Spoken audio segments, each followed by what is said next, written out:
Every day it's a win. Since I was told that you don't want me, baby, you're just calling. You know I try to hold on to where they to you. What is up, tube, and welcome back to another tutorial by Big Al's Barber channel.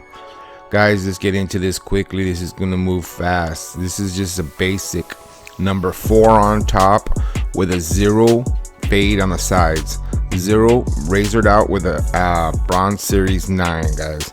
So what we're doing right here is we're just putting our number 4 clip on our 1919. As you can see, the technique that I'm using right there, guys, I'm kind of using that comb and I'm lifting up the hair, kind of just lifting it up that way in case laying down, that when you pass that number 4 you'll get a more even cut. And basically just running the 4 all the way around the top, all the way around the top, the parietal ridge, just getting it all nice and even.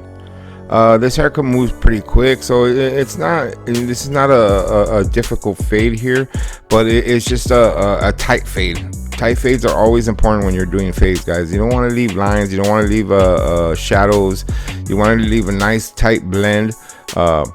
You know, that's the basic part of doing fades. You know, you want your fades to look tight.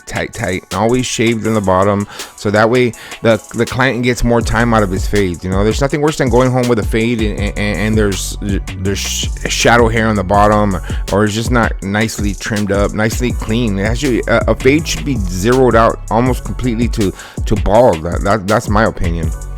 So right there, I'm starting with my skeletonized gold FX skeleton, the Babyliss, and the newest machine out, and I'm just basically creating my first guideline. And again, guys, this guideline right here could be created with any machine. You can use anything you want. Eddie the Barber from the Barber Academy, he uses 5 zeros with his Oster, which is very smart because when you do it that way, you save a lot of trimmer. Right here, I'm just kind of stuck on this Babyliss. I've been using this Babyliss for making my lines ever since I got it, and I haven't really even picked up normally I use my Andy's my Wahl Balder, but I haven't even been using it. I've just been using this machine. So it's just a preference, guys. It's what you guys think that it'll help you, make you faster. Whatever works for you is the thing to use. Now, using the trimmer is not really the smartest thing in the world, because those trimmers, you're gonna wear them out, and when you wear out your trimmers, then you're gonna have to replace the blades, and then it starts costing you money. That's one of the reasons why I always use a Balder. That's one of the reasons why Eddie always uses the 5 zeros on his detachable, because it saves them the time, money, and you know, it's a smarter way of working. You know, you want to work smart, not hard or expensive. And doing it this way, you know, you do tend to waste your trimmer blade a lot more. But like I said, I'm a creature of nature that once I start doing a certain way, I'll get stuck on that and keep doing it that way for a while. So right now I've been stuck on this machine. But even right now, I could tell that this machine's already starting to lose a little bit of its sharpness because I've been using it so much. So, you know, that's kind of what you don't want to do. You want to save your trimmer blades for trimming, not for taking down bulk like this, you know. But, you know, like I said, I'm a creature of nature, and I do that a lot. I'll figure out something and I'll just go with it, and I'll run with it all the time. So right here, we're pretty much got our first guideline all the way across, and what we're gonna do is I'm gonna fade this out with detachables, guys. I'm gonna show you guys how to do it with detachables. So basically what we did on top was we did a number 4. So what I'm using right here is I'm using my 3.5 metal 3.5 with my Oster octane, guys, and I'm just gonna go right up to the top of the parietal ridge without trying to go into the head. You know, I'm just kind of like just right off that's the parietal ridge right there, and I'm just gonna go right off it, not trying to go into the head, but so that it blends in good. Now, if you guys aren't using detachable blades, guys, again, man, you guys are working harder. Using detachable blades makes your job a lot easier. So right there, I went with the 3.5. As always, you guys know that I fade in 3 sections. I fade one side, back side, and then the other side. So now that I went with the 3.5, now I'm gonna go with the metal number 2. So I went with the 3.5 first. Now I'm going with the metal number 2. And this is the same technique that I use on ethnic hair or black hair. You know, for me, it's just easier using detachable blades. So this is why I wanted to make this video showing you guys how I do it with this. So once I went with the 3.5, then I went with the 2. Now we're going with the 1.5. So it's a number 1 clip on my 1919, lever open, and I'm just gonna go right out almost to the same place where I went with the number 2, just a little lower, not as high. Now that I went across, now I lowered my lever, closed, and I'm just gonna go up halfway. And at the same time, just lightening it all up, guys. Lightening it up. These are the easiest way to fade right here. Now I took off my clip, lever open, and as you guys can see, I'm creating another guide about 1 inch up. As I go across, I'm gonna lower my lever, quarter way, and I'm gonna go back up to the same spot. As you can see, I created a little guideline right there in the middle. That guideline I'm gonna take out with a half clip. But right here first, we're at the quarter of the handle closed. Now I'm gonna close it halfway. You can see it's closed halfway, and I'm gonna go only halfway up. Halfway up. Not going too high. You gotta you're fading out, fading down. You're not right here. We're fading up actually. So right here now we're down where the machine is completely closed almost, and I'm basically just focusing on that bottom shadow. Now it's completely. Now that I've done with that, now I'm gonna grab my trimmer, my scalloped trimmer, GTX, and I'm just gonna push that shadow up. See that? I'm pushing it kind of halfway up, almost to where I went with half of the blade. I got a little secondary shadow right there, so now I'm gonna grab my machine and I'm gonna have the machine halfway open, and I'm just gonna push it back up to the original guideline. So all that's left now is my guideline, as you can see right there in the middle. Now that guideline right there, I'm gonna take out with a half clip, lever open, and I'm just gonna glide it, scrape it across the center of that shadow.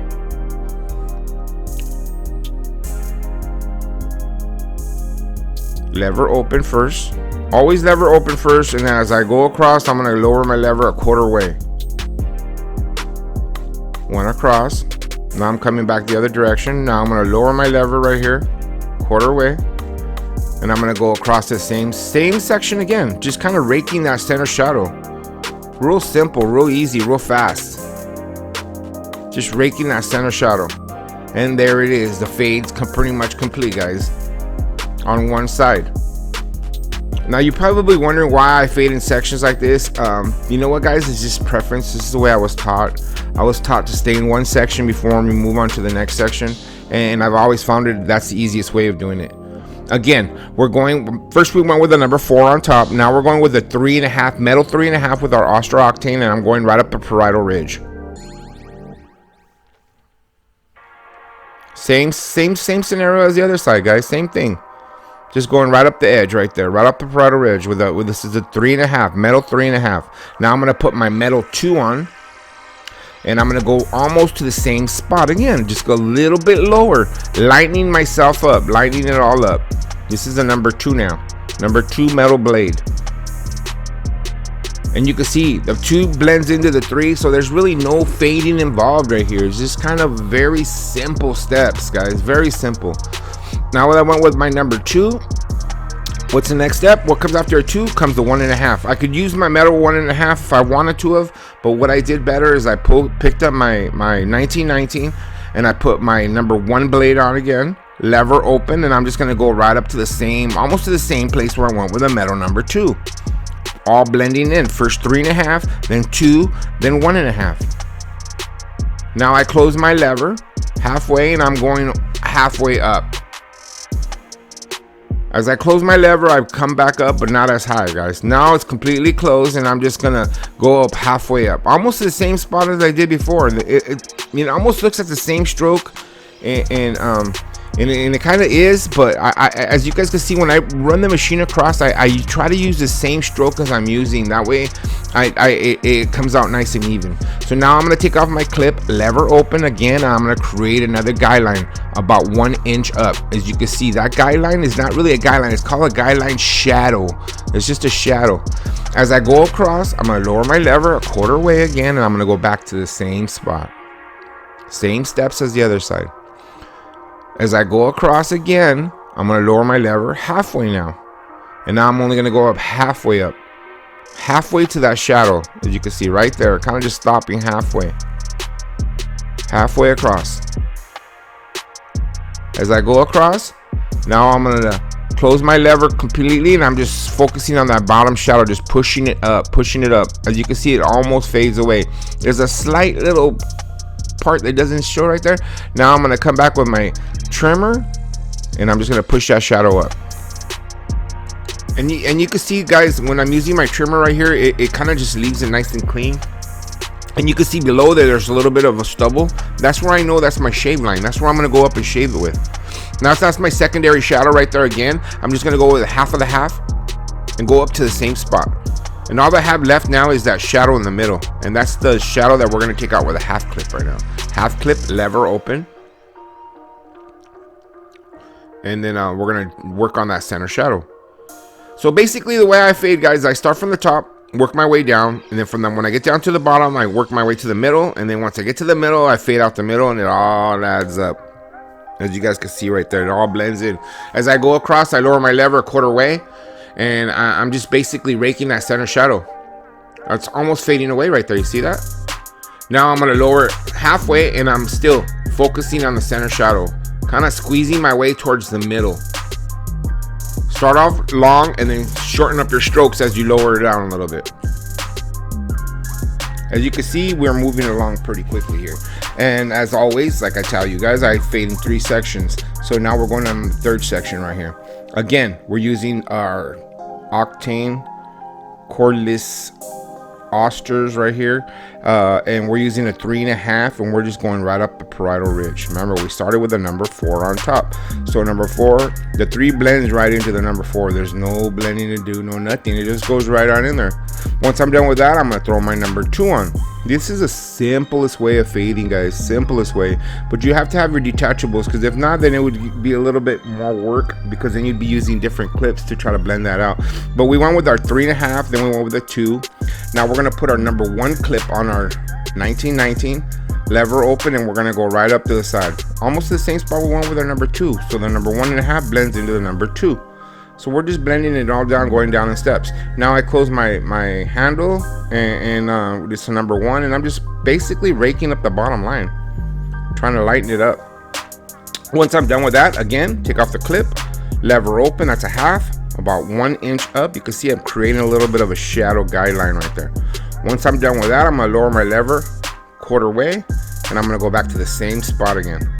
Same spot, all the way across. Now I'm gonna lower my lever to halfway, and I'm gonna go halfway up. Same steps as the other side, guys, always the same steps. Once I go across, I'm gonna lower my lever shut, and I'm just basically raking the bottom shadow, raking it up, pushing it up, pushing it out. Of course, it's not gonna all come out. Sometimes it will. It depends on the type of hair. If it has easy hair, then it'll come right up. If not, you'll have a little shadow like that. So then I come in with my GTX scalatorized trimmer. And if you're wondering if that's not a GTX, it's not a GTX. It's a regular, but I use a GTX blade on it. That's why I call it a GTX. So then you got that little secondary shadow I created right there with a trimmer. So now I'm gonna go back in with my lever 2 notches up, and I'm just gonna go up and hit it right back up to the same spot again. Now all that's left is that center shadow right there. And that center shadow is always taken care of with a half clip. Simple, easy steps to fading, guys. Simple, easy steps of fading. There's a lot of great videos out there on the internet that show you, explain how to do fades. And you know, you can take a little bit of something from everyone and apply it. Now we're coming in with a half right there, half lever open. As I go across, I shorten my stroke a little bit, and I lower my lever quarter way. Now you can see it's almost fading out. Now I close my lever about halfway, and I'm just focusing on the center shadow, kind of blending it out. Little circular motions going up and down, little C-cut motion. As you can see right there, the fade is almost taking shape right there. I got a little secondary shadow right there, so I take off my clip, and I'm going back in, doing a little detail work. Shadows and lines, guys, you do not want in fades. Remember that. You want your fades to look nice and proportioned all the way around.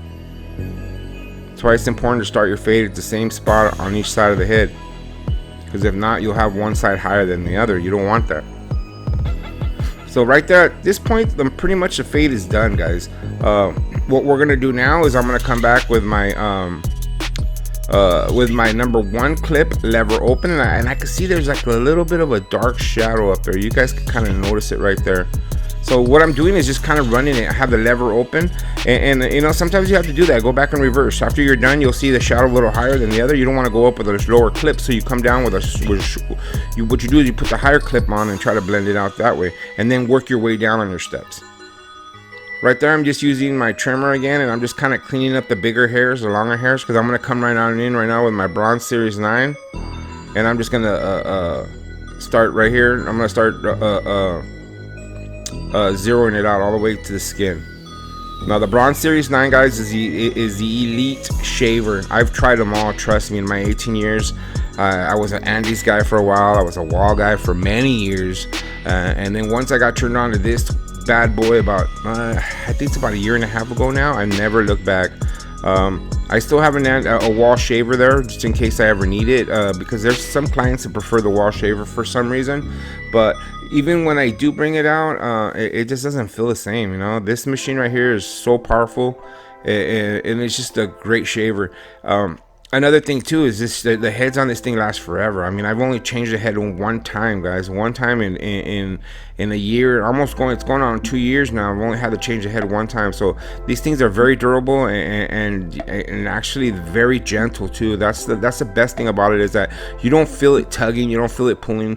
You can use it on a young child, which other shavers, you know, just the noise alone kind of irritates them and scares them. This thing is very quiet, and it just does the job that you need it to do. Trust me on that. If you're looking for a good shaver to invest, I would recommend you get the Braun Series 9. But if you don't want to invest in the whole amount for the Braun Series 9, you can get yourself the Braun Series 7, which is just as nice and does this exact same thing. It's just about $100 less, you know. And the price that I'm quoting you is kind of including the charging base, so it's a good deal, you know. Overall, I mean, if it makes your job easier and it speeds you up, then it's worth the money. That's the way I look at it. You have to always invest in your tools, guys. I think I'm always critical about myself too, is that well, me having the YouTube channel, you know, you're kind of forced to buy other tools that maybe you don't want to use and try out because somebody's asking you to do a review on them. But every tool that I've done a review on, those are tools that I essentially use every single day, and if they're not good enough, then I can't put them in my arsenal. They have to be the right caliber tool in order to be in my arsenal, because I work fast, I move quick, so I do a lot of haircuts, and you know, and I have a certain amount of time slots set it for my schedule, so I can't afford to take 45 minutes on a fade that I'm giving myself 30 minutes to do. So if that makes any sense, the proper tools is always essential in doing good haircuts, doing good fast haircuts, doing good work, period. You know, invest in your tools, invest in your craft. Don't be cheap. Don't be using the same machine that you've been using for 5 years. You know, you should swap them out. I swap out my machines at least every 2 years. You know, and it's a habit that I have always done. So right here, I'm just kind of pushing the hair forward, and what we're going to do now is we're going to work on our lineup right here, and we're just going to start on that corner. As always, I start off on that corner and I work my way towards the middle, guys. You know, that corner has to be a 90-degree angle, so it's always essential to start on that corner and move your way to the middle. As you can see, I won't go across to the other side of the head. I'm going to stay on one side of the head, and then I'll turn them around and I'll do the other side of the head. I find it easier and more just easier way of working that way. You do one side and then you do your other side. That way you could get that 90-degree angle. And this is where this gold Babyliss trimmer is awesome, guys. It thing is bad. If I highly recommend you guys get that if you can get it. I know right now Cosmo Prof has them out right now for less than $150. If you can cop one of those, I guarantee you will love that machine. I would definitely do that. So we're done with one side and we're going to work our way to the other side now. As always, you can tell that I turn them around, that way I can see where I'm going, and start from the middle, and I'm going to work my way towards that corner again. I'm going to get to that corner, I'm going to flip my machine away the other direction, and try to get that at a 90-degree angle again. Stay right on point, guys. Try to get that nice little square corner right there. And then usually you can't tell from the video, but what I'll do is I'll stand out in front of the client, and then I'll look at him from the front and make sure that his lineup is nice and straight. You can see his corners are already starting to recede a little bit right there. But what I'm doing right here now is I'm just doing a little bit of detail work. I noticed there was a little bit of a dark spot in that corner right there, and you know, as you guys know, or if you guys don't know, on fades the corners are so important. That spot right there where I'm looking, when I hand him the mirror for him to check his haircut, that's exactly where he's going to be looking. He's going to be looking on that section right there, and he's going to be looking for lines. He's going to be looking for shadows. You know, he's going to make sure that the fade looks nice and smooth. So it's very important to do just detail work on those little sections right there, because those little detail sections are so important. That's what makes or breaks a haircut. Remember that. Take the extra 5-10 minutes at the end to go around your haircut and just visualize and make sure that there's nothing out of place, that everything looks nice and smooth. And I guarantee you your client will appreciate it and come back to you. So at this point, guys, the haircut is pretty much done. I mean, at this point, what I usually do at this point is kind of just do the little detail sections. I'm gonna pull down his shirt right here and in the back, and make sure that there's no hair on the bottom going down to the hairline of the shirt. That's very important. Make sure that there's no hair around the ears, in the ears, on the outside of the ears. I always check their eyebrows. If their eyebrows seem like, this is a young guy, so he don't really have the long antennas, but the older cats like myself, we'll develop some antennas on our eyebrows, and those look very, very ugly. So you know, just little stuff like that, guys, that goes a long way with your clients. Little detail sections that you want to take care of, so that the client, you know, just feels nice and clean and ready to come back the next time. Develop an experience. You know, just cutting hair is just not just cutting hair, guys. It's an experience. If you develop an experience, trust me, the clients will gravitate to you and come back to you again. Remember, guys, some people just cut hair, and other people they give an experience. You know, when your clients come to your chair, you want them to remember you. You want them to, you know, have a great attitude, have you know, explain your haircut, know what you're talking about. If you sound knowledgeable and you sound like you know what you're doing and you know what you're talking about, then guess what? The client's gonna assume that he has an expert doing his hair, and they'll gravitate to you for that. They'll bring you referrals and you know, things like that you need to have as a barber. Referrals are the most important things, you know. So right there, all I did was add a little shave gel on his forehead, and what I did is I pulled him back and made sure that my line was nice and straight. Hit it with the straight razor. I finished all my lineups with a straight razor. Now I'm just wiping his head off. At this point, I kind of noticed on the top there was a little section that was a little bit uneven. But again, this is part of the detail work. At the end of every haircut, you should go over it one last time just to make sure. Why not? And again, I'm going to use my comb. And I'm going to use my comb to pull the hair up a little bit, and then run the machine right behind it. That way, in case anything laying down, it'll be all nice and even. You could just see right there. I'm kind of just running the hair through it real quick. Make sure it's nice and even. But at this point, guys, the haircut is pretty much done. The service is pretty much done. Again, the service is done under 30 minutes. Reason being is because I give myself 30 minutes for every haircut. That way I could schedule my book the right way. Now this gentleman just walked in today. He didn't book an appointment, so it's okay. But you know, if I don't have appointments, and sometimes I'll take a little bit longer, take more time. But if I have appointments, then I'll try to stay on schedule, because that's the name of the game, guys. So right there, I just went over it one more time with a number 4, and I'm just doing a little bit of detail work. But at this point, guys, this haircut is done. I encourage you guys to use detachable blades, guys. Like Eddie the Barber says, you know, it's easier, saves on trimmers, and I encourage you guys to try that system out of his. Guys, I encourage you guys to subscribe to our channel. Make sure you hit the notification bell, so every time that I drop a new video, you guys are right there with me. Vlog every day. You know, it's just a grind, guys, and I invite you guys to come and join us. All right, so make sure you guys subscribe. With that being said, you guys have a great night and grind on.